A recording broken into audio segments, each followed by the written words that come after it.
So here's how we can download the WhatsApp chat history on the iPhone, and let's get into it. If you're new to the channel, most definitely subscribe so you don't miss videos like this one.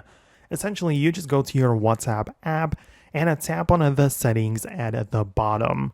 Then from the options, click on Chats and then tap on Export Chat. This will give you the ability to locate the chats which are part of your WhatsApp. Just select it and you will be able to export that particular chat. So it will turn it into a zip file, and essentially you can save it to wherever you want. Most likely you should save it to the Files app, where you will then be able to read the whole thing. It will turn it into like a document of the entire conversation being listed there. So it is a useful feature if you want to download the whole thing, the whole conversation off WhatsApp, and save it for something else. So that would be about it from me. I honestly hope that I can help you with this. Most definitely subscribe for more tutorials and guides like this one, and I'm gonna talk to you later in the next videos.